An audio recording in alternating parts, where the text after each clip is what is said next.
Many organizations, if not all, strive to be a learning organization, but fall short in execution. Why do you think this may be? And for those in this position, what are the first steps that they should take? Well, I think, and we'll certainly have recommendations in the plan that get into this in much more detail. But really, I think some of the ways that organizations have struggled around the learning piece, there's a few.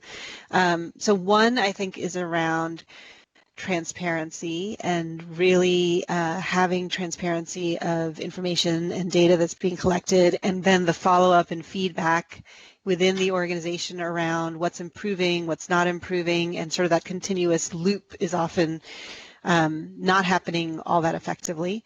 I think another piece that has been a struggle, and I think we've made strides in the last several years, but there's a lot more to do, is around learning and sharing outside of your organization. And so, organizations have been kind of, well, often within organizations there's silos, so there might be something great that happens in one unit or one set of units that doesn't spread within the organization. But then also we've really struggled with cross-organizational learning and transparency. And so that's an area that we talk a lot about in the plan, is the fact that we need to have better ways to share and learn across organizations, which will help speed up the process of that learning system. So I think those are a couple ways that it's been challenging to have that learning and system in place in terms of that internal learning, sharing, follow-up and feedback, and the external piece.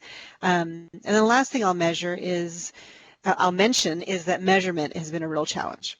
To be a learning system, you need to be able to measure in order to know if you're improving and to identify areas where you need to improve.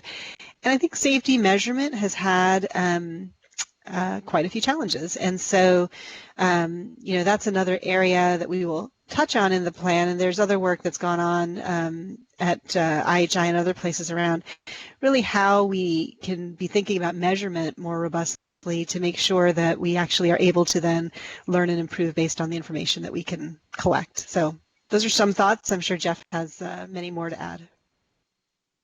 Yeah, I would just add really quickly that to build on that point about measurement, I think one of the biggest challenges for all of us in kind of fulfilling this learning system concept is connecting, measurement of data, what we know, what we learn, connecting that to action. I think that's it's certainly not the only challenge, but that measurement is often so resource intensive. There's a lot of effort that goes into it, and the timeliness of measures, all of those challenges kind of in some cases serve to kind of distance measurement from action. And I think some of the more successful patient safety improvement projects have connected measurement and action up, so that's a much tighter cycle and loop that where measurement drives action in a very positive way. So that's definitely represented in that's I think what drew us to make sure that this was one of the foundational areas, the importance of that when it works well.